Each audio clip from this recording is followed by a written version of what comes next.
Good evening. I have 7 p.m. on Thursday, October 9th, here in Historic Town Hall. Please be reminded that these proceedings are televised and recorded by SCTV. In that we have a remote participant tonight. I need a motion, please, to convene the public session.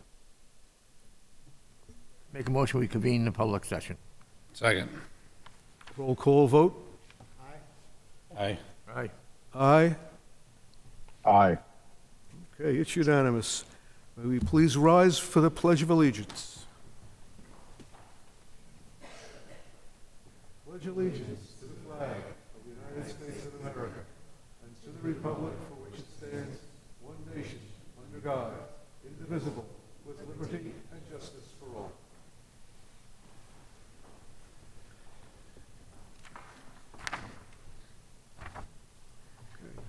Is anybody here for public comment? Okay, thank you. Review and approval of the minutes for September 18th. Make a motion, we approve the minutes for September 18th, 2025. Second. Motion by Mr. George, second by Mr. Hockner.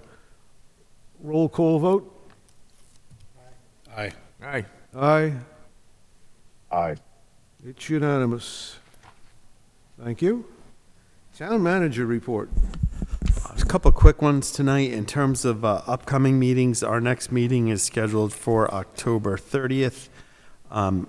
Assuming there is going to be a financial article, one or two, on the warrant, tentatively the Finance Committee plans to meet that Tuesday, which would be the 28th, to take any recommendation votes. So I'll be able to include that in the warrant.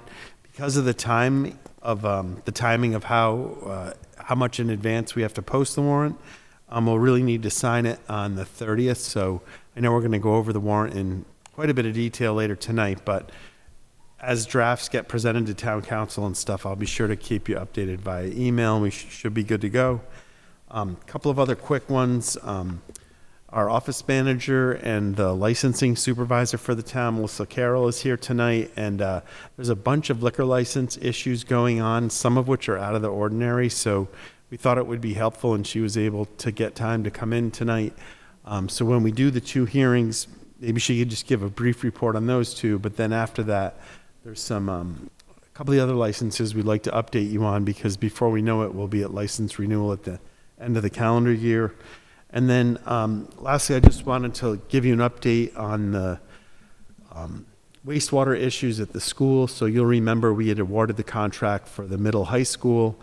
A number of the equipment, which is specified for a certain provider because it has to tie in with the system that was already there. So a number of the pieces of equipment are on back order.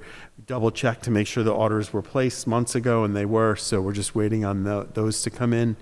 And then the bids will actually be open tomorrow on the Oak Ridge and Forestdale conversion. Again, they'll go from the wastewater treatment plants that they have that date back to the late 80s, and it will go to a normal Title V system with the leaching fields already in place at both schools. So most of that work can take place while kids are in school, and then at the very end, they'll do a switch over. Have to be done either on a weekend or when kids aren't in the building. And I believe the contractor will have 180 days, although we think it'll take way less than that, to complete the work. So it's fair to say, as long as that equipment comes in for the high school, by the time school lets out, by next summer, we should have brand new wastewater treatment facilities at all three schools. So that'll buy us a lot of time until sewering comes in, and it will be a requirement at Forestdale that we hook in that septic system at that point into the new sewer system. So just to keep everyone updated on that. And you'll recall the bids came in within budget for the high school, and we hope the same happens tomorrow, but I'll let you know at the next meeting. Thank you. Any questions for Mr. Dunham? Okay. Correspondence, statements, and announcements. Anybody? No? Okay. Just a few quick ones, please. The the grand opening of the Barnstable Clean Water Center took place on September 26th. It was a nice event. The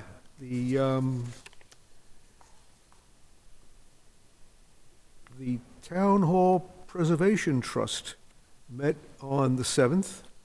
Progress.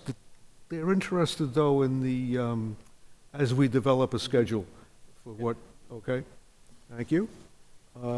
Also on the 7th, the Sandwich School Committee Finance Subcommittee met. Progress, always interesting. And yesterday, the Commission on Disabilities met in a broad outreach, and it went well. It was informative. Mr. Hockner, do you have anything to add to that observation? No, it was just good to have everybody, we had a lot of town staff in attendance, which was always good to see, and, a lot of progress there. Thank you very much. Okay, Charlie, how about the Wing School today? please. Oh, yeah. I do have a note on that. And Wing School opened today. The apartments and the facility, everything went extremely well, as expected, I might add, but it went extremely well, and residents are starting to trickle in, and it was rewarding to see. Okay. Oh, there it is. Henry T. Wing residence, yes. Fine job. Thank you there, Mr. George. Okay. Moving along to staff meetings then. Let's do it this way, if I may. In accordance with Massachusetts General Law, Chapter 138, the Sandwich Select Board will hold a public hearing on Thursday, October 9th at 7:05 p.m.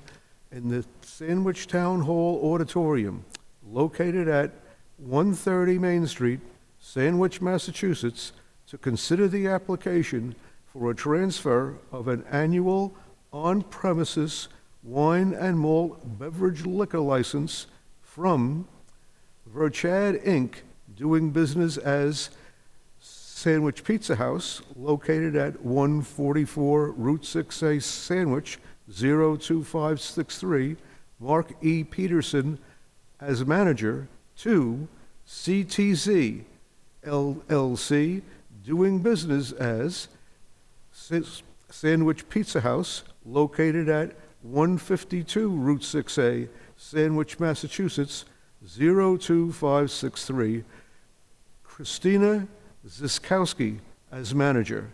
Anyone wishing to be heard on the subject will be afforded an opportunity at that time. Motion to open a public hearing? Make a motion to open the public hearing. Second. Motion by Mr. George, second by Mr. Hockner. All those in favor, roll call vote. Aye. Aye. Aye. Aye. Thank you. Okay.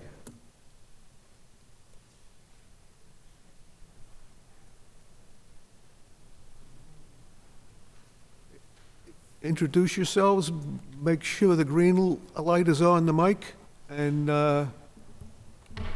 state your business. My name is Christina Ziskowski. This is my husband, Thomas Ziskowski. We have purchased Sandwich Pizza House from Mark Peterson. I have been running the business for Mark for about the past 8.5 years, and he decided that he wanted to go live his life and have fun and go to Belize, where he is now. So we have acquired the business as of August 29th. And we would like to continue business as normal, as I've been doing it for the past 8 years. Same menu, same staff that have all stayed with us, same items, and I've kept most of all my customers, still some new ones coming in.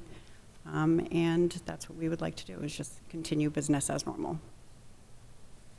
Thank you. Any questions for the applicants? Yes. I'm just wondering why the difference in the 144 Route 6A to 152 weeks? So it is the same location.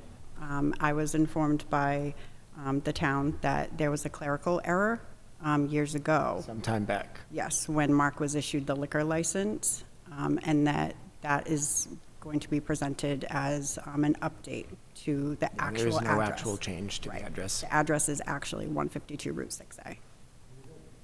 You're very welcome. Indeed, thank you. Any questions from the public?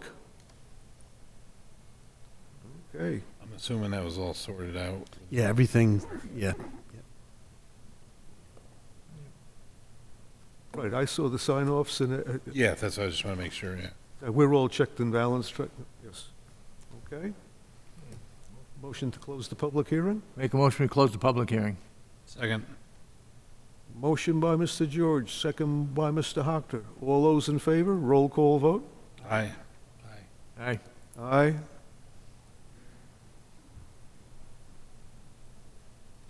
Yes, I'm Mr. muted. Sampson, good? Can't hear you. I didn't quite catch it, I'm sorry. Aye. Aye, I apologize. Thank you. The mute button. Okay. Okay.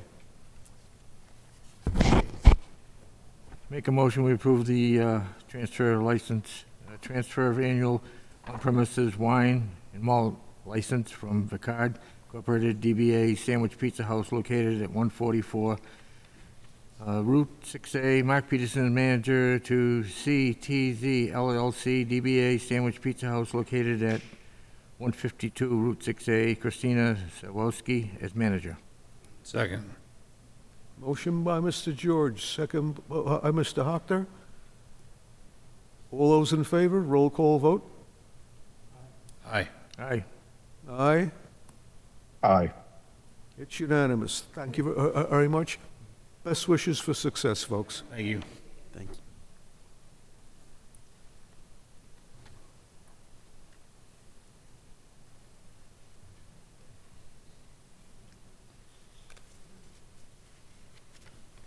Okay, if we move on down the line here, liquor license change of corporate name. The local tavern and grill from Lucia Anderson LLC to Local Tavern Sandwich LLC. Anybody have anything to make a presentation? Anything to say, please? State your name and address. Make sure the green light is on, please. Good evening. Jacqueline Lucier. My address is 7 Cordwood Circle, Buzzards Bay.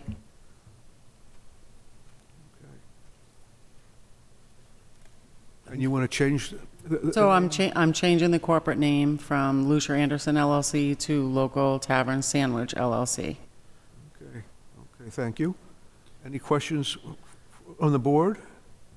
And ownership stays the same, all the, everything, Everything's the same. just a simple name change. Yep.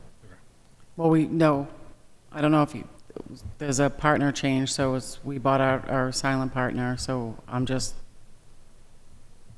know if that's something you guys need to know. It's just a corporate Is it on the change. liquor license app? No, the liquor license is in my name.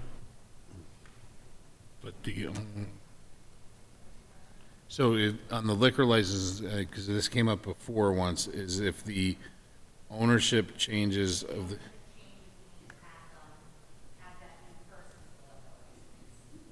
but if some, No, that's not happening. So I'm on the liquor license. That's it. They're not going to have any stake in. Correct. Right. okay. So the ownership, somebody came off the. Off as a member, as the LLC. Lost a member on the LLC, and did the LLC, was the liquor license held in the LLC or the individual? Individual, under me. Oh, okay, okay. Somebody is on mute, and it might be Patrick, but I can't hear what you're saying. Can you hear me, Dave? I can hear you, yes. Okay. So I think the question is whether or not the LLC dropped a member and there's a new LLC taking over, and the liquor license was under the old LLC being going to the new one with a change of ownership. Yeah. I did review what's on the state website, as I tend to do, and from that perspective, it's the same, but you'd have to give me a minute to go find the state filing for the liquor license to answer the question that you're asking.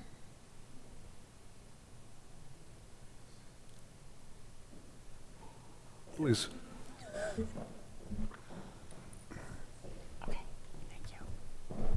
I only asked this because it came up once before with the ownership. Maurice, I think. Yeah, it was the Amari's one, and there's one other. So under the liquor license, it's under Lucier Anderson LLC. That's what it currently is.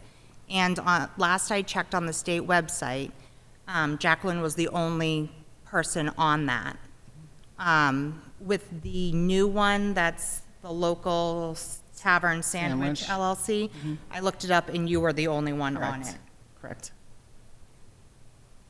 On the liquor license or the LLC? On the LLC. And the liquor license.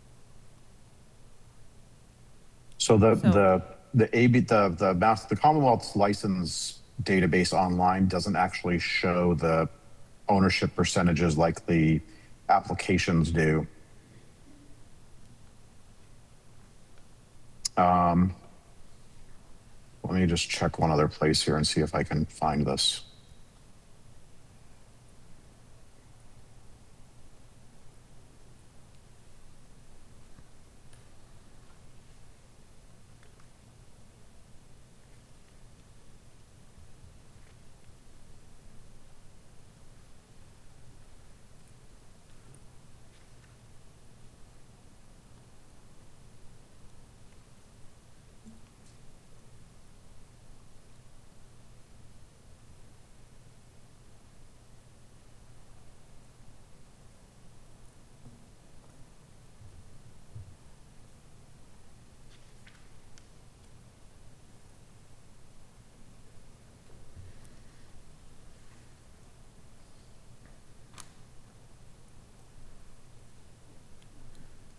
I can find this, but it's going to take me a minute.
Sorry, I'm striking out over here.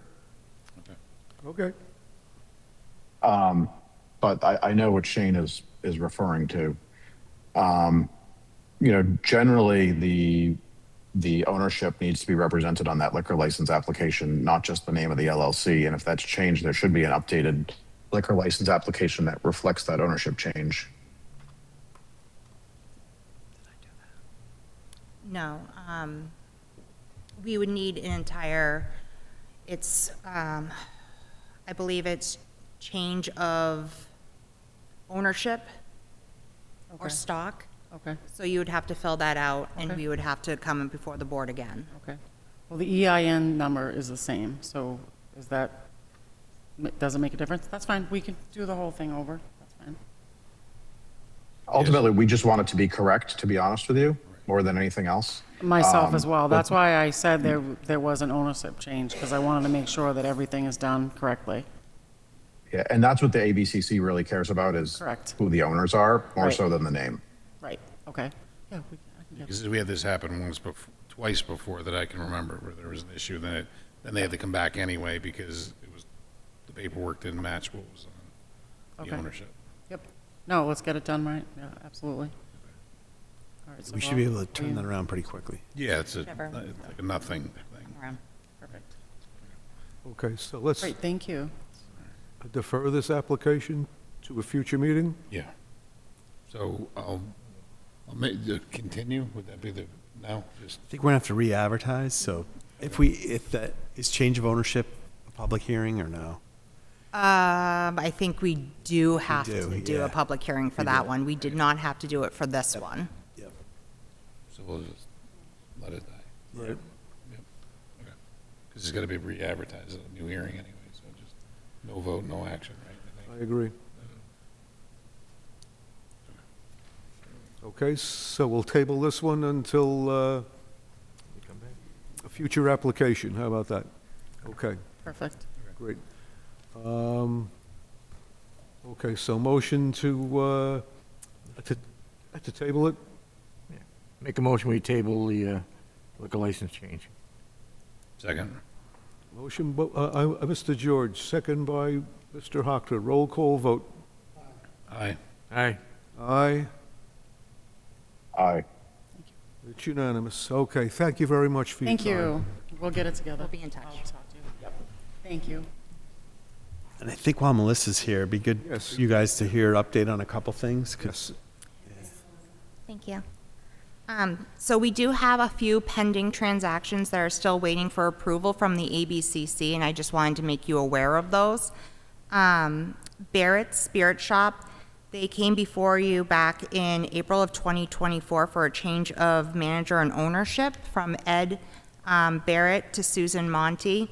The ABCC is requesting additional information from her. It needs to be transferred to the trust and then dispersed from the trust to her.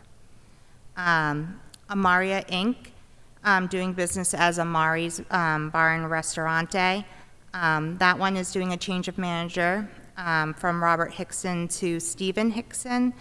And I just wanted to make you aware that they are working with their lawyer in regards to reinstating their corporate name, because that came up during the select board meeting.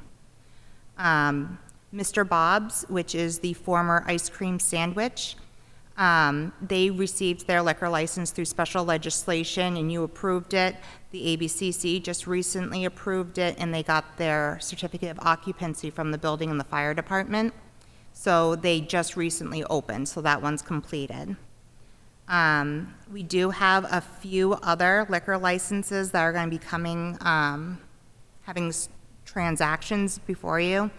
The Brown Jug was just approved for their change of manager from Shonda to Tabitha, but Tabitha is going to be relocating and leaving the Brown Jug, so they're going to be doing another change of manager. They're working on the paperwork right now, and they're going to be appointing Kevin White to that position. Captain Scott's, or Captain Seafood Bar and Grill, as you know, they had a fire back in May of '25. They are looking to sell it with their land and the septic in that area.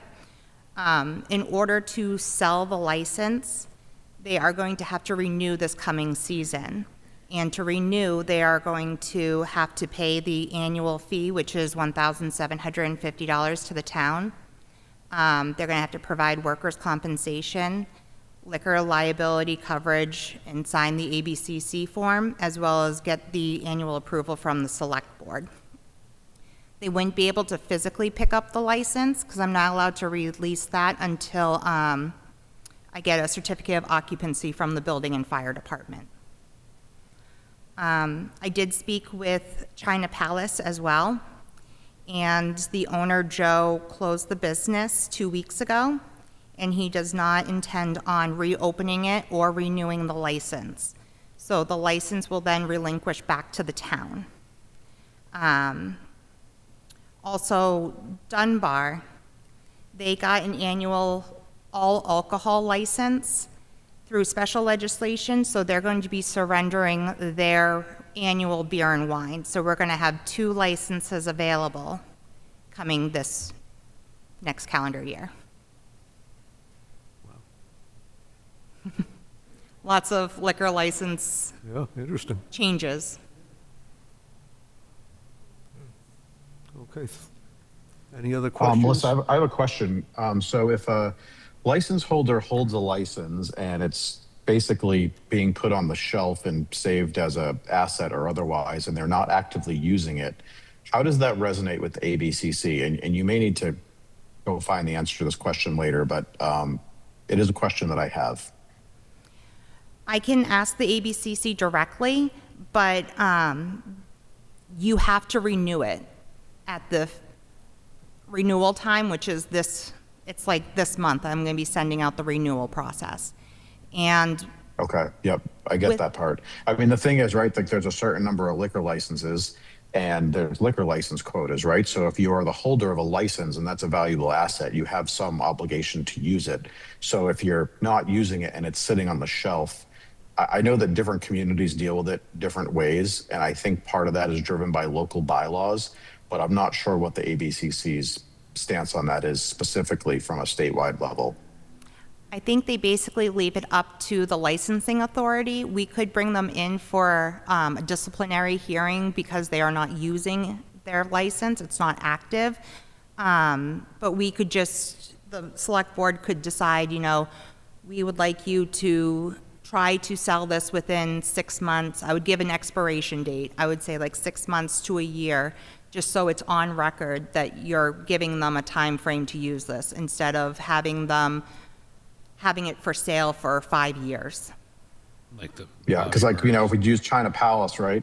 And I apologize, this is my last comment most likely, but China Palace has not been operating for some extensive number of months, right? They've just been sitting on their license at least for, I think most of this calendar year. I'm not really sure, but different version of the same thing.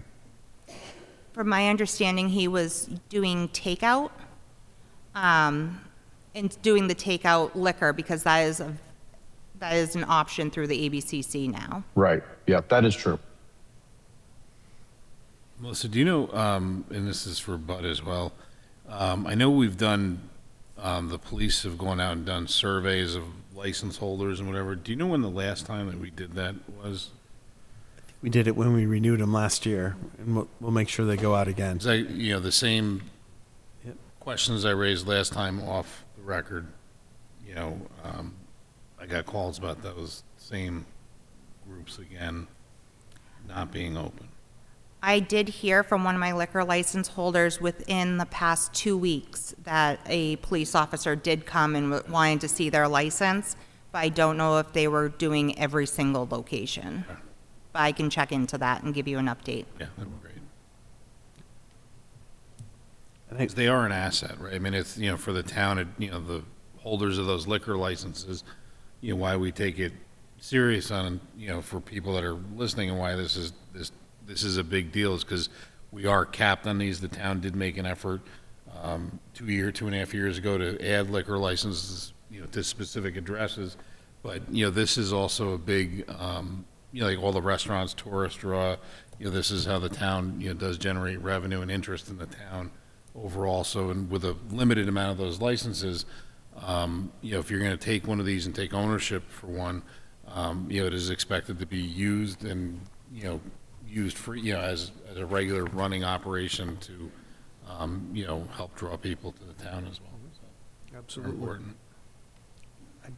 If I could just add, it is positive that 2 license holders have been really upfront that they're returning the licenses. So the board has traditionally had a first come, first served policy. So most likely around January 1, we'll have a restaurant, i.e. on premises, beer and wine annual, and an annual all alcohol as well. So.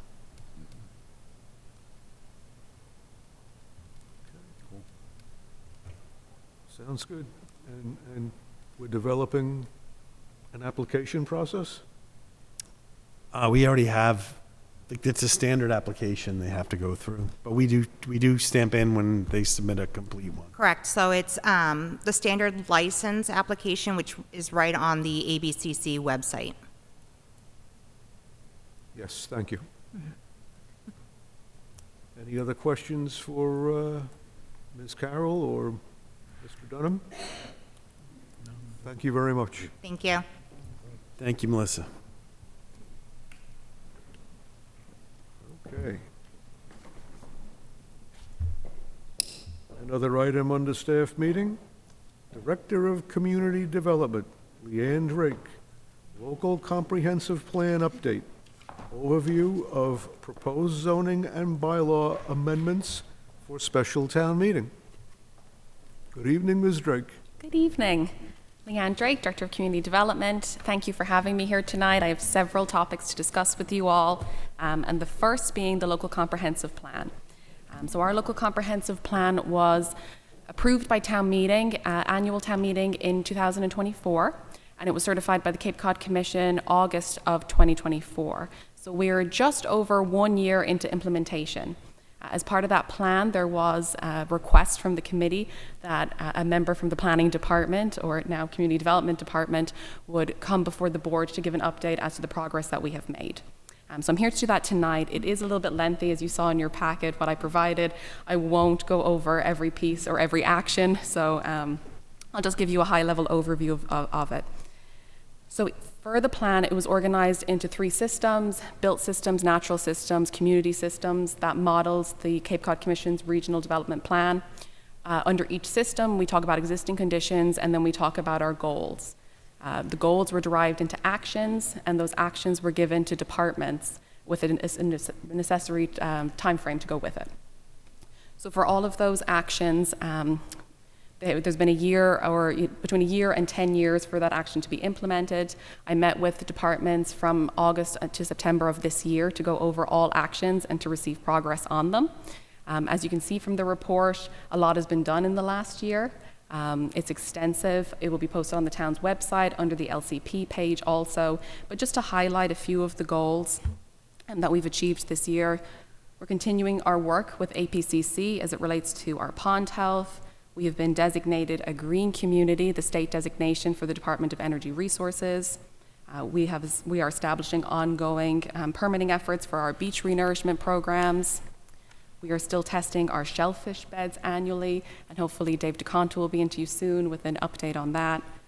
We are working with the Cape Cod Commission currently to pursue more form-based development, where we look at development growth in our already disturbed areas, to have a little more infill development in anticipation of any wastewater efforts in 5 to 10 years' time, so that we can work on preserving what currently is undisturbed and work on having a little more infill development that's appropriate to our community, that can preserve our historic values in the right areas. And we're looking at ideas of what that would look like. So we got our first draft back from the Cape Cod Commission that staff is currently taking a look at to see if it fits with the vision of our long-range plan and the LCP, and also our housing production plan.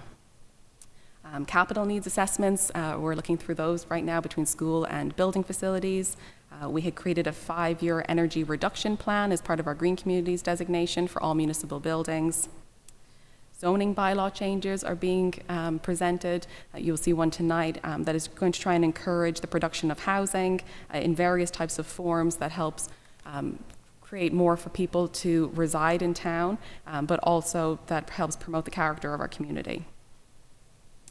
So that's kind of just a general overview of some of the items that we had. As you can see, there was multiple in there, and I'm happy to take any questions as it relates to the LCP.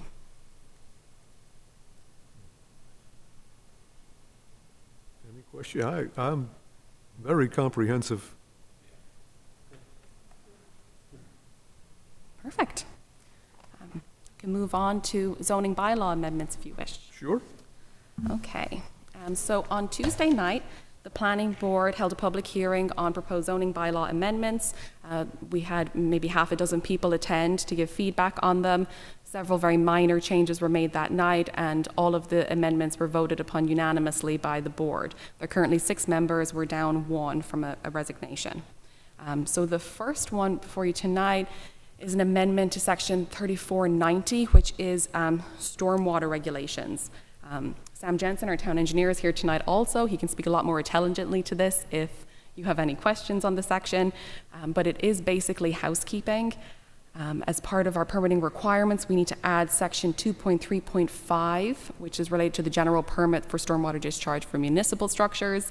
This is something that we already do and already occurs, but our consultant recommended this insertion for additional compliance with EPA and Mass DEP. And then there's just a note to, on the town engineering's page, they have the MS4 stormwater permit and required information.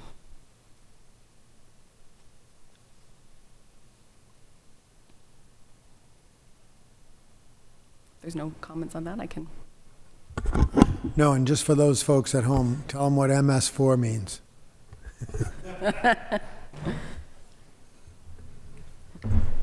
It's a really good thing. Hi there, thank you. Municipal separate storm sewer system, if I get that correct. It basically is the long way of saying it's our town drainage components that are separate from any sanitary sewer system, which is pretty easy in Sandwich because we don't currently have a sanitary sewer system. Good. Thank you, Sam. Appreciate that. Thank you. For the next zoning bylaw amendment, this relates to landscaping and screening and also erosion control.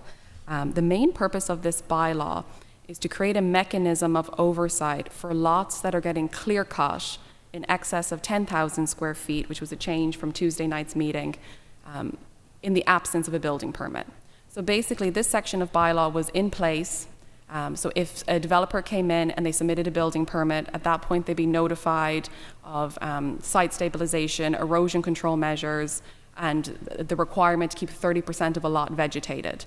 What we've noticed in the past decade is a lot of times people will do the site prep first, where they will clear cut a lot, sometimes up to 4 acres, without notifying the town. And then they've come in to do a pre-plan and realized the use that they were trying to move forward with was maybe not allowed under our zoning bylaws, or they didn't realize that if they had to keep a 30% vegetated cover, they wouldn't have cut down all the cover on the lot. So there's no fee associated with this. It's an administrative site plan review where an applicant would just come into the town offices, schedule a meeting, have a discussion. There's no opportunity to necessarily say no. It's just yes, and these are the conditions you have to follow that are already in place within the zoning bylaw. So it also, the erosion control measures help, protect our town infrastructure, private infrastructure, keep our roadways clean also. So there was some discussion with this one with the planning board, and a few people that spoke. The fear was that it was control over people farming or doing any type of agricultural activity, which we would not get involved in at this point, or if someone wanted to, create a garden or such, because we have, owners in town that have large tracts of land, and in no way is this to deter activity, agriculture or otherwise, on your land. Is this bylaw change on this, does this also include the bonding of the road where there's work being completed?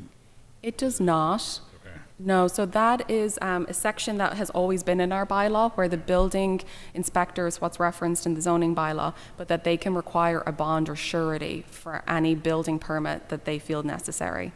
So it's kind of a broad statement. It's right on the first page of the zoning bylaw. Okay.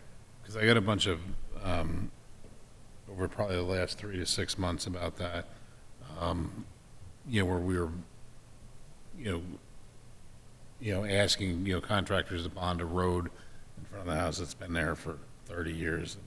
And, then the question or their concern would be that they're taking on, liability for, potential damage as a result, not from their actions, but from either a subcontractor or supplier, something like that, or if something act of God. So that was just something that came up. I know that when this came up, I saw this up and just wanted to ask if that was included in this or that was a separate.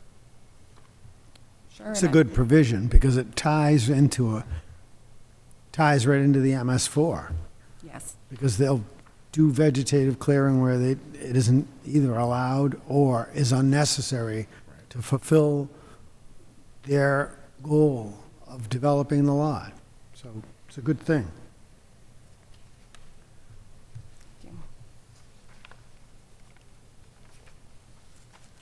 The next bylaw amendment relates to accessory dwelling units. So as you remember, the State's Affordability Act came out, which overrode pretty much in essence our old ADU bylaw. The state's version was more restrictive than our local version. And as you remember from last town meeting, we were asked to go back and take a look at creating a larger unit. So we've put forward an expanded accessory dwelling unit. So the purpose of this amendment is to create the larger size that was more compatible with our old ADU bylaw.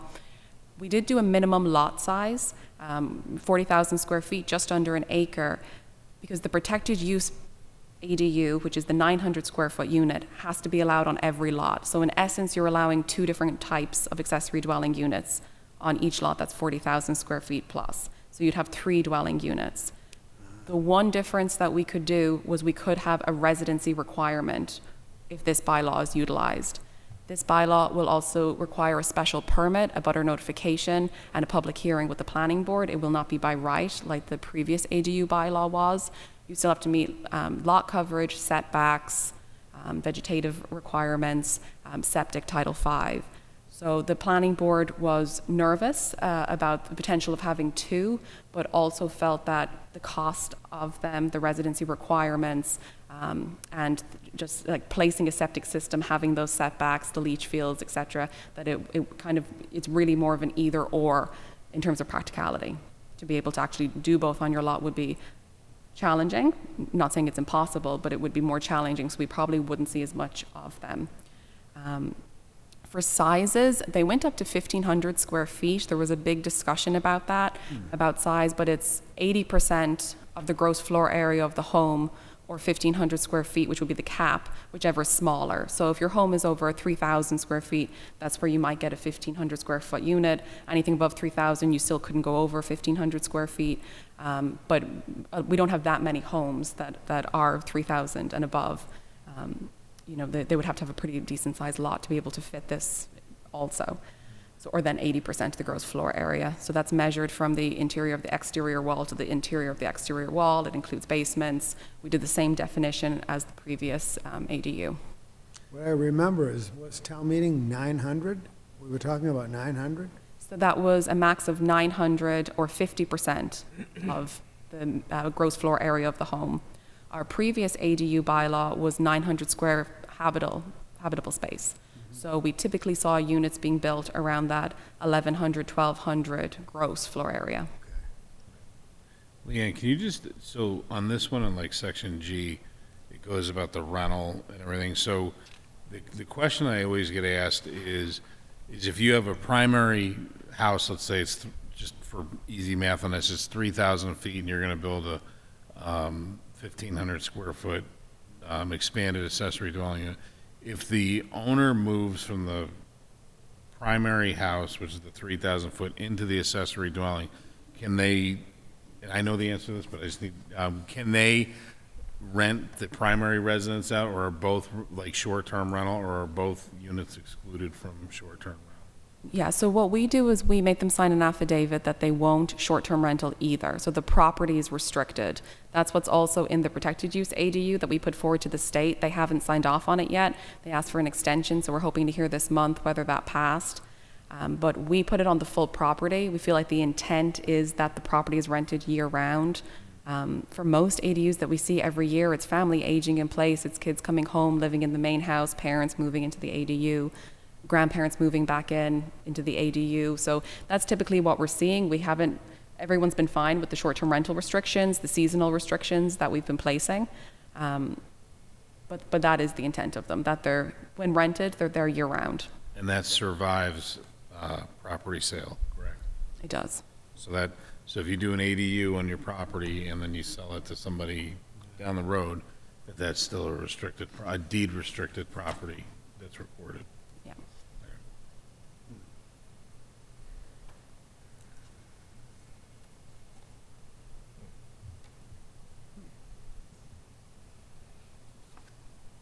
Okay, anybody else?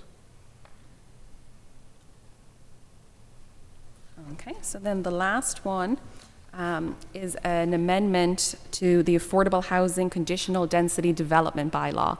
So we changed the title to Affordable Housing Development. The other one's a little bit of a mouthful. I tried to redline, but honestly, we ended up just deleting and replacing. So the real purpose of this bylaw is adaptive reuse, followed by the creation of smaller pocket neighborhoods.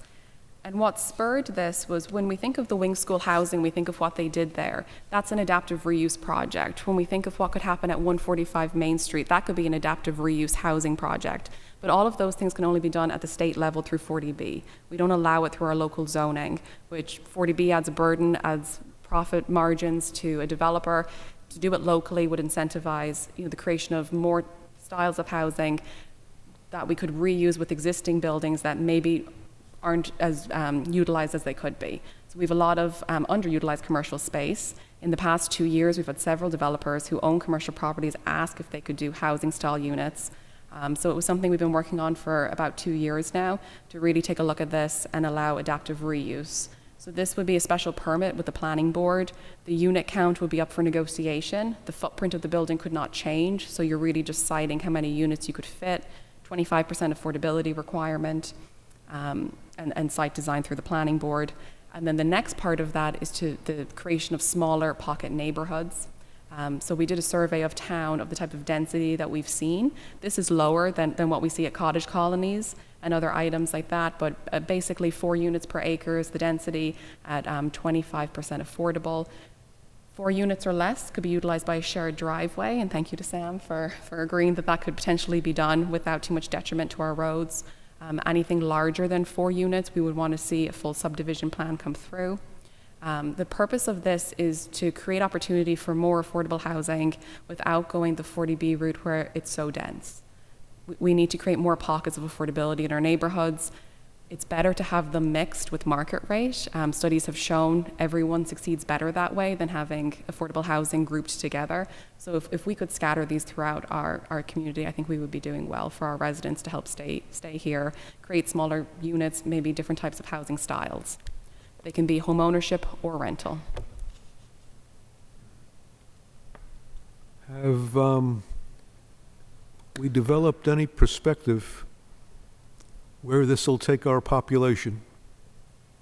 We haven't done a population analysis regarding build-out. We're pretty close to build-out, so something like this could change how exactly it works. But speaking with the development community, until sewer comes into place, we're not going to see an explosion of this type of development. And then as a development control, we did cap how many are allowed a year. So there's, I think it's 10, we have it, no more than 10 permits would be issued in any given year for a development like this. Okay, well, we need the housing, No, absolutely. that came into my head. Services also. Yes, thank you. Absolutely. No, Mr. Chairman, you're on the right track, because if you think about Sandwich, we've turned down sewer twice. Once 90% federally funded, a second time, several years later, 80%. But at the time, I couldn't understand why anybody would not be in favor of sewering. But if you go back to the date that the first vote was taken in 1981, the Sandwich build-out figure was 40,000 people, not 20. So had they endeavored to do sewer without doing zoning, you get yourself in trouble. So that's why the chairman's comment is appropriate, because the way the pace of our own sewering project is actually favorable in a sense that it's allowing us to take a look at this zoning as we develop new ways to use town, developed property within town. So Thank you for that. Of course. Thank you, Mr. Ellis. And I think a big component as we look at land use is, preserving Sandwich as Sandwich and just finding these pockets of smaller density that we can do, but looking at what is conserved and make sure that's protected. So we see other communities taking land out of conservation for housing purposes. That's not something that we want to move forward with here. When we look at areas that are a bit denser, we can try and see if we can have a little more infill in places, but realizing that there'll become a point where we've built enough, and that's how our town is, and we can look at reuse, but it has to be practical. And we have to strike that balance, and we have to, areas like Town Neck are areas where people have to live together in small lots, and they do it. It's good. I would say another thing that several of us have heard about in our staff meetings with the Cape Cod Commission is they're trying to develop certain styles of housing that I think would be more visually appealing, and that if towns supported it, the local building commissioners could almost pre-approve the design, not necessarily like all the other permitting that would be required, but knowing that if someone comes in with this style and follows what our regulations are, it could really speed up, what they would have to do, or even how much they would have to spend doing architectural plans, stuff like that. So I think we're trying to come up as a region with different ways to address housing, when at the same time prices are skyrocketing across the Cape, especially the further down Cape you go. It's getting, as much as it's happened here, it's even more so there. So. Yes, Ms. Harper. I just might add that the creation of 4 units with a shared driveway and the density figures that the planning board is working on is very conservative. Other communities have much higher density tolerances. So it's a good way to start to see whether the development community is interested and will nibble on it, and that gives the planning board an opportunity to see if that will work. Zoning can always be changed. So we find if it's not effective, they can bring it back to the table and take a look at what does work in the development community. So I think it's a good place to start. Another thing that I thought was really good, and it was in the ADU part, was allowing the existing driveway curb cut to be used for both units. That's a real benefit to everyone, that we don't end up doubling our curb cuts on a lot of our roads. So that's a good, thoughtful way to get people to use it and develop it for both uses. Absolutely. And we thank Sam for that, for all his participation with Just looking out. all of these bylaw changes. Yeah, Yeah. it's thoughtful. And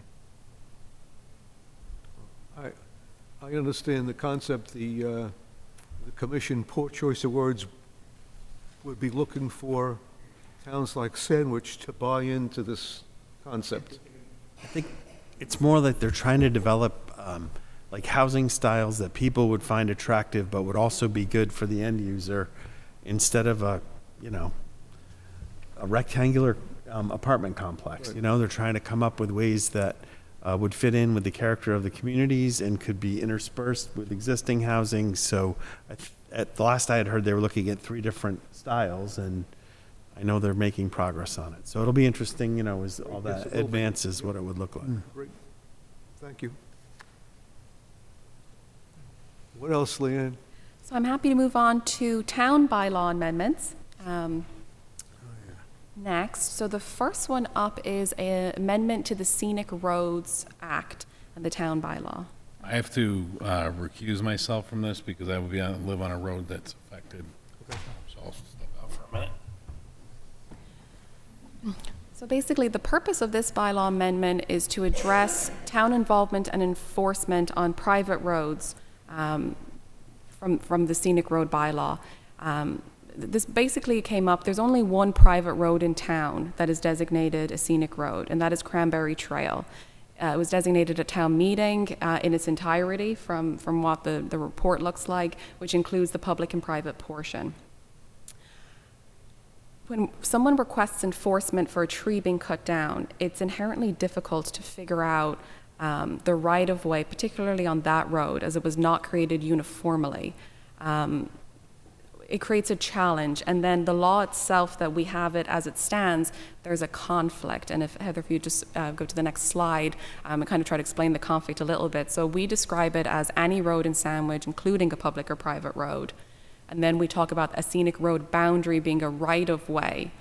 But a right-of-way we define as a publicly owned area. So we don't own the right-of-way on a private road. So it's tough when we get a enforcement request. It's been handled differently over the past few decades. The files are immense for building permits, road management, everything in that area. I couldn't even give you a great recap of the last few decades if I tried.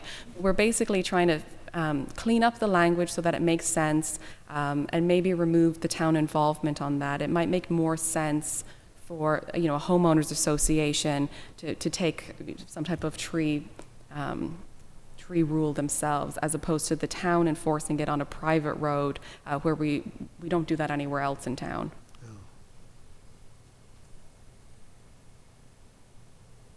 And visually, when you see what town council's recommended, it's a really simple fix.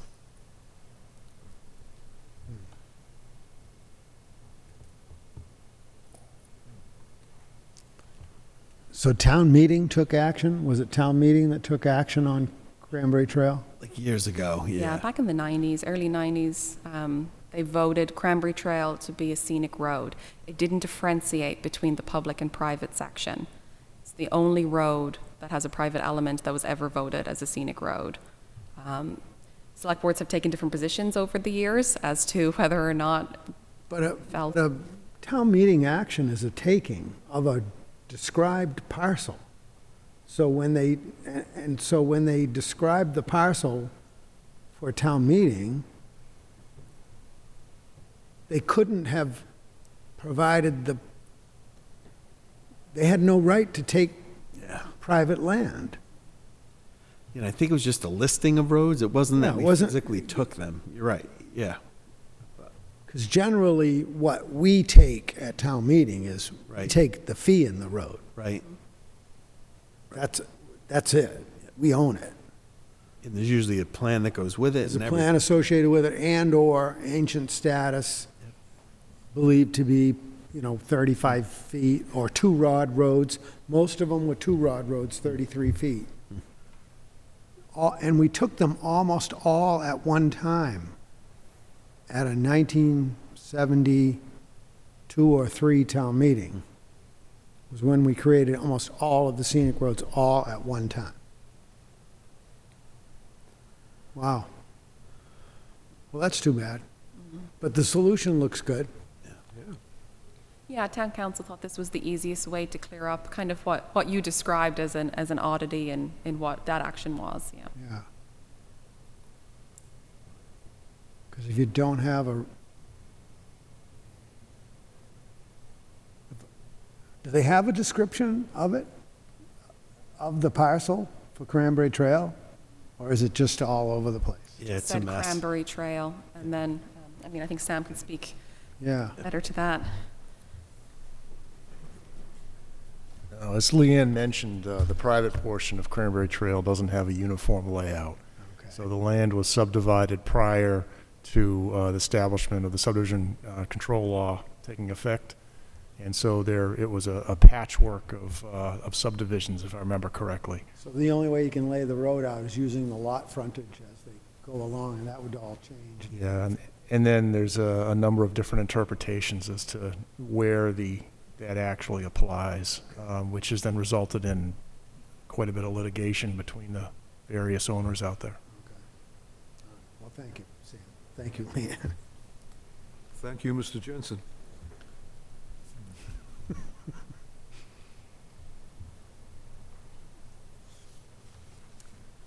For the next town bylaw amendment, we're looking to amend the sign code bylaw. So for the purpose of this, honestly, this was my first task when I joined the town, nearly 8 years ago as the assistant town planner. The building commissioner at the time, Paul Spiro, asked me to take a look at the sign code. So 8 years later, I'm back here to present it. It's a complex issue. There's a lot of First Amendment rights. So what we did is we looked at the bylaw and we changed our tact from kind of censoring what signs said to a design approach. So we're really just looking at uniformity in signs, reduce clutter, but also make businesses feel seen and heard. A lot of what we allow is very small. Then we get all these sandwich boards and these flags and these flapping caricatures in the wind, just to try to say, hey, I'm here, please come visit our business. So I took a look at a lot of other sign codes around the Cape and off Cape. Took some special weekend visits down with my son to see which ones looked appropriate for the town of Sandwich. So I think we've come up with a pretty good bylaw amendment. You'll see a lot changed, but mainly in terms of sizes and what businesses could or couldn't do. So for sizes, we went larger with ladder signs, so you can really create a sense of place at these intersections for plazas. So, for, Jan Sebastian Drive, you could really create, Jan Sebastian Park and have appropriate signage for each business. Either side of the road. You could also do that along Cotuit Road. You could do that within on 6A. We don't have as many plazas, but you could have a slightly larger sign so that you could be seen more. So maybe we could reduce some of the clutter associated with some of the businesses.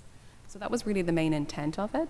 You can see it's kind of long. We don't regulate American flags of any insignia. We don't regulate any of the speech on the flags.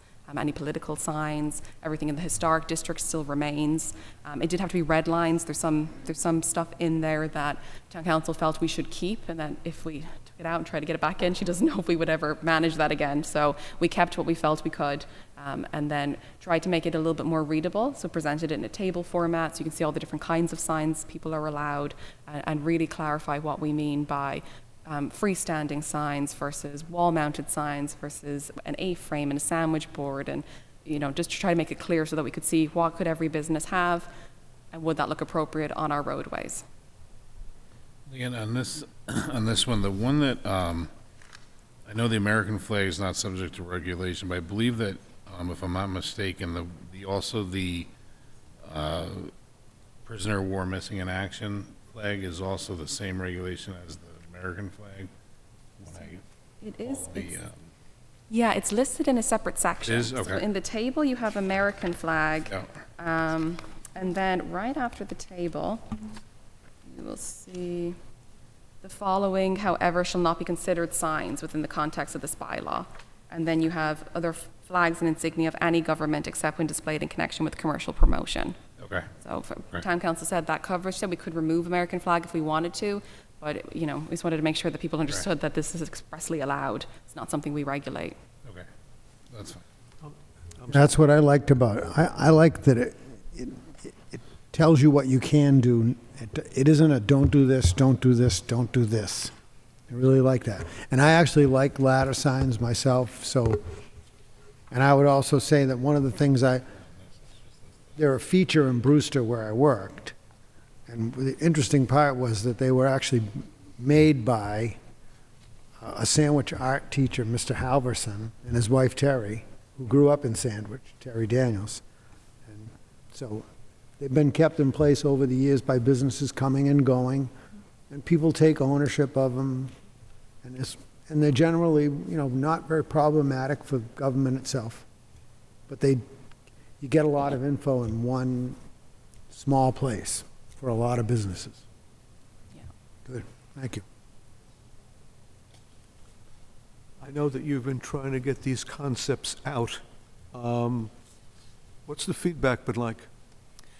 So it's mainly the building commissioner that has been doing his rounds while enforcing the current sign code to try and get feedback on what people think. So business community so far has been excited about the fact that they get to have larger signs, that they could, particularly just the fairness of it all. That seems to be the main complaint. you know, we're reactionary to complaints versus signs. When you go out to one business, they say, but what about this business? So then you visit that business, everything gets taken in for one night, it all goes back the next night. So the main concern was just this level of inherent unfairness that's going on and competitiveness between the businesses. So quite a few people were excited about the fact that we might have more uniformity and it would be more of a even playing field.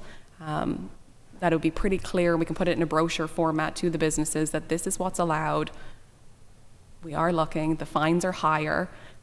It's never great when someone says, I'll just pay a fine, as opposed to following what our bylaws are. So we did increase the fines structure in here, as you can see, just to make it a little bit more enforceable, so that we can create that even playing field for all of our business owners. Great, thank you. Yes. Just one clarification. I think the first 4 were all zoning bylaw changes. The last 2 are local bylaw, which means the select board will be making the motion on those. So the scenic road one also is a town scenic bylaw. road. Yeah, so three for your consideration, under your purview.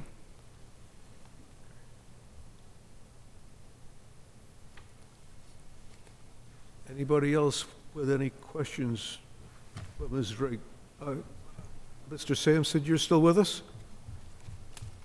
I'm out here. You got the benefit of me Okay. being a little bit Okay. more quiet this evening since I'm virtual. I can't see you anymore, so I thought I'd ask. I've been talking to him all night. I'm over here. There he is. Don't worry. All good? And I should have just mentioned, everything that I presented here tonight has already been reviewed by KP Law and approved. Thank you. Okay, and then lastly, we're back to the short-term rental bylaw. I got too excited. So we're at the point where we really need to get something on the books if we are going to continue to allow this use. Historically, it has been a traditional land use pattern for Cape Cod.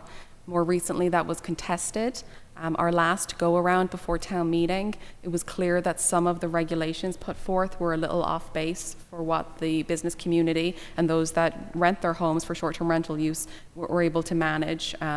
So this time around, I had a conversation with the planning board pretty quickly after town meeting, and they asked me to go forward with a two-prong approach. If we were to have a special town meeting, expressly allow the use with, you know, mild safety requirements, but you know, really low-level regulations, and just get it in place, and then do a more robust community outreach effort. We could, you know, which we've spoken with Pierce Cote about how exactly we could do that to get as much feedback as possible to see the kinds of regulations that our residents would want, just to make sure that we're really meeting the needs of both, you know, people's rights to rent their home, but also to live in a residential neighborhood that you don't want it to necessarily be overrun with rental units. So that balance is tricky. Every town does it differently. But what's really being presented at special town meeting, hopefully, would be expressly allowing the use across the town of Sandwich. Some of the key points would just relate to trash removal weekly, that if it's going to be held overnight and outside, that it be contained so that we don't have animals getting into the trash. That's a regular problem that we, from calls we get. Renting not less than 2 consecutive nights. For the most part, people seem to be comfortable with that. No one-night rentals. You know, just continuously saying that this is a residential use. It's not a commercial. It's not a commercial use. If you were doing a B&B style use, I mean, that's a special permit with the zoning board. It's a separate use. The use of RVs and campers and sleeping tents, all that's prohibited as a use of a short-term rental. It's really just for renting the main structure, which would be the primary dwelling. You know, as we know, ADUs can't be rented for short-term rental. If you have one on your property, your home can't be rented for short-term rental. The state building code is getting very, very strict when it comes to short-term rentals. We're seeing that with the registration and inspections that we had to get a revolving fund for last year. We're into our first year of inspections. We were one of the first Cape Towns to actually start. A lot of them are starting January 1, a year behind the state's mandate. We're asking for guidance from the state on exactly, is existing condition, or are we going to new codes on this? I think we have clarity on that it is going to remain as existing condition. But smoke and COs are very important in means of egress. to continue renting. For new builds, actually, with the building code, if you are going to use it for short-term rental, the whole house has to be sprinkled. That came out of the new code that went into effect on July 1. So soon enough, we'll be asking for affidavits that you will not be using your rental, your new build as a short-term rental. Otherwise, you would have to put sprinkler system in. They're really treating it more akin to a hotel use in the codes now. So basically a lot of kind of the same type of language as last time. Really just kind of minimized the regulations associated with the use. And then the enforcement pretty much stayed the same. This is just general language that Town Council recommends that we have within the bylaw. And then the building commissioner would enforce it, but it would be the Board of Health that would disqualify an owner for up to 3 years if they were not continuing to uphold the regulations. But I mean, the regulations are very light at this point, so I can't imagine we would have too many people not being able to follow them, honestly. I did reach out to some of the people that spoke at town meeting against the bylaw, just to understand and make sure that we're not, regulating someone out of their livelihood. I also did the opposite and spoke with those that live next to them that have trouble and concerns. They understood the approach to take a longer look at some deeper regulations, but also the need that they didn't want to get away with the use altogether, that we do need the use in town. It brings us revenue. It helps our residents pay their taxes. So I think we're hoping that we will get it on the books and be successful this time. Please. Leanne, so I'm going to raise the same concern that I had a year and a half ago when we did this, is that the fine section of $100, $200, $300 a night, and a maximum fine of $5,000. Some of these houses are 10,000 plus a week, and this fine, I would make the argument that they would just pay the fine and ignore what we're doing. Is there an opportunity for the town to increase these numbers, to actually have the fines have what I would consider like real teeth versus, because I mean, the amount of times that we've in the past have enforced any of this, it has a tendency, in my opinion, is that the people that are on the frequent flyer list, they're going to break the law regardless. And it's like, years ago when somebody did something with a septic system downtown, was pumping it into the marsh, the fine was $50. Yeah. Which is, you might as well have just saved the postage on that, So my question is, me personally, I would ask the question, can we increase these fine amounts to a more substantial fine, and then are we allowed to exceed the $5,000? Is it, or as determined by the select board? But I would prefer to see that in writing, so that when people sign up for the short-term rental, that they realize that we take it seriously and that this has teeth, real teeth. Yeah, we rose that point last time with Amy Questle at KP Law. She stated that we couldn't go any higher than that, but she said the mechanism to really stop the behavior is to be disqualified for up to 3 years. If you're disqualified, that also would get into your inspections and registration on the building side. So you could be issued a cease and desist, and then you could follow the zoning bylaws for the fining schedule there, which is $300 a day for every offense, and each day is a new offense. But at $1,000 a night, if it was me, my sinister, like the evil side, I pay the $300. Yeah, what we try to tell residents is you're going to get into insurance liability problems too, because if you don't have your rental registrations with the town, are you going to be insured to have people on your property? Especially after the deaths that we had, kind of in the last 18 months with fires and carbon monoxide. The insurance agencies, as well as state inspections and local inspections, are really geared towards safety now. So I completely understand your point. Unfortunately, I don't think we can get any higher. I can ask again in case nothing changed. But once it's real money, they'll lawyer up, and then everybody loses, except the lawyers. Well, I understand the de minimis perspective. Right. But, the hammer in it is a suspension of the certificate. Right. Yeah. Yeah. for up to 3 years. Yeah. And I would just add, I think, it seemed like a lot of the speeches that we heard at town meeting came from people that had, were participating in short-term rentals. I think they need to understand if something doesn't pass, then it's not an allowed use. They may not be able to have them in the future. Now, it's going to be hard for us to enforce, but we're going to have to do something. Like, we need to adopt something. It's really important. I'd just like to point out as well is that we're having this conversation in an empty room amongst ourselves. For such a hotly contested thing at the last town meeting, and I would hope that the reporters pick up on this as well, is that, again, this is, going to being an informed voter and citizen of the town of Sandwich, that we're having these, significant bylaw changes that we're bringing to the taxpayer and the voter, and we're here by ourselves. And the people that, raised the stink about it during the last town meeting, when having been involved with the process for 6 months to a year beforehand, I thought it was pretty clear for them to stand up and make it sound like we were pulling the carpet out from under everybody at the last minute. I think it was unfair, to the work that, town staff had done, that you guys had put all the time into that, prior to that meeting, and that if they were really concerned about it, they would be here tonight because it's impacting their business. Some of those people, that's their full-time business. There's nobody here. Nobody voicing their concern. You reached out to them individually, and God help them if they stand up at town meeting and pull it again.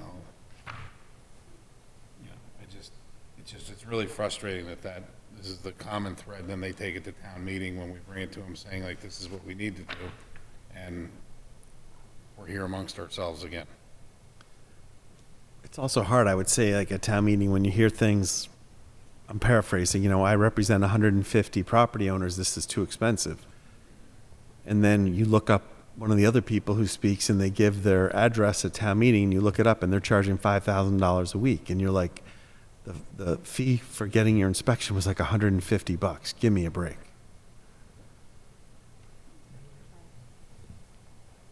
Yes, ma'am. Just a couple of things. One, I think the statement that Bud made, that this is a must-do. If we'd like to have this use continue in the community without litigation or fear of that right being unavailable, we need to adopt this. We've also been talking about doing some more outreach around all of the articles for this upcoming town meeting. There's a lot here, there's a lot of meat, there's a lot of work that's been done, substantive work by the planning board, and we thank them for taking on the issues that would normally fall under this board, to really, look at the land use impacts of these. But we'll have some opportunity in the next several weeks to do some more outreach on all of them, and we'll work on doing that. And it's because it's essential, these are important. And it's happening, whether you want it to or not, it's here, and we have to deal with it. And a lot of this is state mandated. This is not something that we came up with ourselves, that this is all state mandated. The inspections are state mandated, the fines are capped state mandated, the uses are state mandated, the affordable housing is state mandated. These are all state mandated things, and then people stand up at town meeting and go, this is unfair, it costs too much money, we shouldn't be doing this. And we table it for 6 months to a year, and we're back here saying it's the same thing, it's state mandated. It's irritating. But anyway, I'll get off my soapbox. Thank you. You guys are doing great. Thank you, and we'll be sure to maybe make the point a little more clear that if this doesn't pass, there's a real chance that then we will not be allowing short-term rentals in town at all. Which you never want to lead with fear, but that's really where we are at right now. And just for hypothetically, what does that timetable look like? If this goes to town meeting again, we have the same people stand up and say that this is oppressive and wrong. I mean, what I read is that it's really less than a year, right? Is that my understanding, is like a year to 18 months that it would become an issue? It really more depends if we become an issue in terms of lawsuit. So we've implemented all the mandated programs through the state for short-term rentals. This just protects the use. So traditionally we've always seen Cape Cod as a rental community in certain areas. Some towns have that identity a little bit more than others. We've always been a little bit more year-round, but it has obviously occurred here. that used to be the basis that we were able to fight against any appeals. And we saw that in Linfield and in other communities as regards to short-term rentals and lawsuits. But it's really with what happened on Nantucket when the court ruled that a short-term rental is not a residential use. And if it's not expressly allowed in your zoning or your general bylaws, town bylaws, it's not allowed. And that's usually the premise for any land use. If it's not said it's allowed, then it's not allowed. So that's being appealed. We haven't seen what the outcome of that is, but that put a scramble on all Cape Towns to say we need to get something on the books. So we've still allowed the use. No one has appealed the use against us or sought litigation against any certain property owner for their use. But it only takes one for that to start, and then that would cost the town money. And I don't know that we would be favorable in the outcome of that. And then you're putting the 700 properties that we currently have that rent in jeopardy. I mean, that's a big deal. Yes, it is. It's a significant income for the town. It's a significant, tourism, be dead. Absolutely. And from the mailing that we did to alert people of all the things that were happening with short-term rentals, the trend here is a lot of it is second homeowners or residents. We don't have a lot of corporations in our town that is renting for profit. I came across 6. I mean, out of 700, that's a really small number. It's a lot of it is our residents and our second homeowners that do this. So to take away a use from someone like that is, it's scary that something like that could happen. How many dwelling units do we have? We have sorry? Is it around 8,000 or? We're closer to 10 now. Accessory dwelling units count as units. Isn't great for our SHI, but yes, but they do. Yeah. Yeah. Wow. So 10,000. Now, does an ADU count towards our affordable? No, we're not allowed to deed restrict them, but they count as a building unit. Right. So that number will keep going up and our targets Keep going. wane. Right. Yep.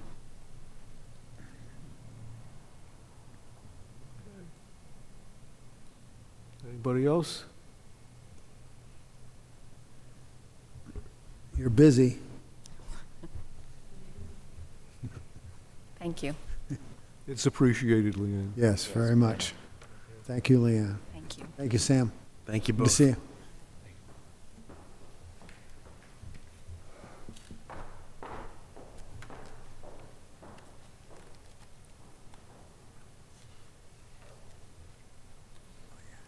Okay, old business, draft special town meeting warrant for November 17th, 2025. Yeah, I'll go through this quickly. I did leave a slightly revised one in front of your chairs, and on page 3, there's a list of index of articles. So the first 2 relate to the school department, and some financial issues are really the only 2 financial articles on the warrant. A couple of us are meeting with Dr. Maruschek and the Business and Operations, Michelle Austin, tomorrow to go through these, just to be clear on what they're looking for. And also, if the wording has to be a certain way, we'll hear from them on what their intent for the use is, or if they just wanted to add it to the operating budget. So the first is for the additional state funding that was received over and above what was voted in May. Most years it's a fairly nominal amount. This year it's quite substantive, so it's almost $325,000. So it would make a big difference for them, and I know they're trying to address a couple of sort of building capital and maintenance issues, and so that would help them. The second one, again, related to some funding that they had returned at the end of FY25 that wasn't spent for the planned use of doing some flooring improvements, and so I think we're going to find out tomorrow if it's still their interest in trying to get some of those funds to complete some of that work. If so, I would recommend voting it as a capital article, not as a addition to the operating budget. After that are all the zoning and town bylaw articles that Leanne and Sam just went over with us. So if you jump down to number 10, that's the authorization. And again, it just gives the board the ability to consider, it doesn't require you to, safety zone designations and then thickly settled zone designations And if you turn, I've color-coded a few things for myself as I work on the final wording, but if you look on page 6, I tried to follow what the state law said, but I did highlight, I think we might want to add to that, like as may be further defined by the Massachusetts Department of Transportation, because they issue these regulations that we have to follow, and I almost think it's best to provide people knowledge up front that, you know, this gives us the right to consider it, but we still have to follow certain things that they make us look at. So, I don't know, I'll work with town council on that, you know, they're the final say on what the actual wording is, but that was just my thinking. And then lastly, the number 12 came up over the last week, but it's really important as the engineering firm that's working on the Quaker Meeting House Katuitt Road intersection improvement project, which is much bigger than even the one that we did at 130 and Quaker Meeting House in terms of size. Some of the actual work we're doing isn't as, you know, the drainage isn't as bad, things like that. But we did realize that there are some easements that would be needed for either sidewalks, drainage, et cetera. 2 relatively small ones, but it's important that we vote that because, and Sam can correct me, I believe we're really far along in the engineering of that project. And so our goal was if we could get it to 100% before winter or over the winter, we could bid it for next year, which would really be a great time to do it. And so that's our goal. So it's such an important one. We'd like to keep the ball moving. So we'd add that at the end about the easement. Yes. And we've already tipped off Vicki Marsh, who's our expert on wording these type articles. So Sam and I will be working with her just to make sure we get the right plan, the reference, and get that in place. I think, as I said earlier, we are sort of, it's sort of strange that our next meeting will have to sign the warrant that night. So I'll keep you updated on everything as we go. Good. Looks good. I think Leanne did such a great job explaining things. It's really why the board voted to have the special. It wasn't because of these other articles, because technically we could have voted them in May, although it would have held up certain things. But it's important on some of this really critical zoning and town bylaw improvements. They're not just amendments, but we're trying to make things better. It's nice to have the time to be able to talk about them, because many times at the annual, you know, we have our traditional dozen financial articles we have to vote on, CPA, et cetera. So I think by knocking these off, if they're successful, we will have less of the zoning and bylaw amendment articles at the annual in May. Absolutely, and they're important to move along as well. Yeah. Yes, Ms. Harper. This is just an observation. It was really clear in listening to Leanne tonight that the role that she's serving as Director of Community Development really plays into her knowledge and leadership around the nuances of all of those regulations. So you can see the support from the Board of Health, from the Assessing Department, from the Department of Natural Resources. You can see that really evidenced in the way she's presenting. So just a recognition of the work that we did to reorganize, and it's really bearing fruit. Yes, thank you.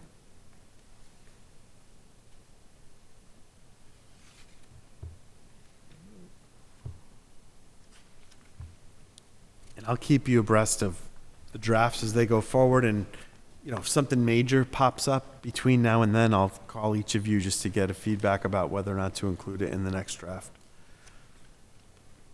Okay. Moving right along under old business.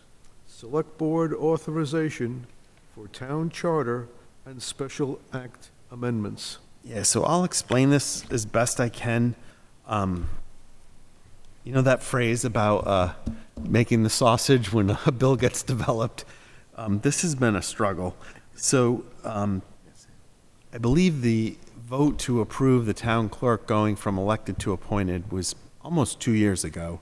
And, you know, we got that language in quickly. And so we've tried to get things pushed through, and it's been hard. And so, long story short, the latest we've heard, which has come from the Senate Counsel's office, is the language that we gave them, they tried to redraft and then asked our town council to review what they wanted changed to get feedback. And we felt they were really missing the boat on where they were putting some of these in different sections than what was voted at town meeting. And you'll remember that as long as the scope of what's being proposed is within what was voted at town meeting, the board has the authority to approve minor language changes. And so after a lot of back and forth, I've included in your packet a really good memo from Lauren Goldberg at KP Law to Senate Counsel's office and to Senator Fernandez's office. And so she recommends, just above her signature, and I will make sure we vote the right one, like how she would recommend it be worded as opposed to what we were seeing back. And so what we've heard from Senator Fernandez's office is the Senate Council would like us, meaning the Select Board, to vote the language as Lauren proposed it. Senate Council is good with that. Once they know that they have your vote, they will push it to try to get it through the Senate. A similar bill, I believe, has already been voted on by the House. So then it would probably have to go back so they have the exact same language. But the words I heard was, once you approve this, it should go through quickly. And I wanted to stress at the same time, we got several documents to Senate Counsel's office about the larger comprehensive charter changes. So they're still working on them. I do think what Lauren provided them and what John Giorgio provided them will help them get that done in the relatively near future. I think we heard the phrase Taylor's heard a couple times. It's literally at the last hurdle. So we're really close to getting both those things through.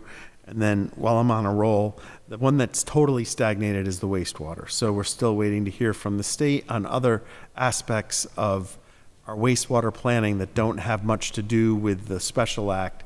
But depending on what they will say on that front, it might either move that forward or make it obsolete. But the main thing we needed was for the Select Board to vote the bill as Lauren's recommended it be revised. And that's, if you look at where she signs off, when you get to her memo, it's on the second page, and it's the one with the strike through and the bold and the underlined. So I think even if you voted, Select Board authorizes support of the language as proposed by Town Council for the elected town clerk becoming appointed, that would cover it. And we'll make sure we get this to the State House right away. Yeah, I got it. And we don't need to read the whole thing, we can just say as. Yeah, you can just say as presented. Okay, I'm going to make a motion that we approve the language as proposed by town council in regards to changing the town clerk from a voted position to an appointed position. Okay, motion by Mr. Hockter, second by Mr. George. All those in favor, roll call vote. Aye. Aye. Aye. Aye. Aye. It's unanimous. Thank you very much. You have it. Okay. Other matters not reasonably anticipated by the chair. I have none. New business. Other matters not reasonably anticipated by the chair. I have none. Does anybody? Okay. Public comment. There's nobody here for public comment that I see. Closing remarks. Okay. Even though things have been moving in the direction that we've been praying, let's continue to keep the situations in Eastern Europe and the Middle East in our thoughts and prayers. Anybody else for a closing remark? Okay. Executive session. Massachusetts General Law, Chapter 38, subsection 21A. The chair declares that having an open session may have a detrimental effect upon the town's bargaining, litigating, or negotiating position as applicable. Purpose, to comply with the Open Meeting Law, Chapter 30A, subsection 22F, review, potential approval, and potential release of executive session minutes dated September 11th, 2025. And then, purpose number 3, contract negotiations, litigation strategy, solid waste disposal contract. So we'll need a motion to close the public session, to reconvene on Thursday, October 30th, 2025, here in Town Hall. Make a motion, we close the public session, we can reconvene on 10/30/25. And enter executive. And enter executive session. And go to executive session. Thank you. Second. Motion, Mr. George, second, Mr. Hockner. Roll call vote. Aye. Aye. Aye. Aye. Aye. It's unanimous.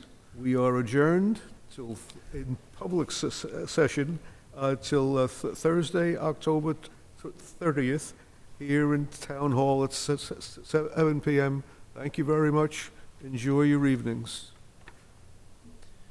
Dave, do you want to stay for the executive session? We'll figure out how to do that. Yeah, I'll stay. Okay.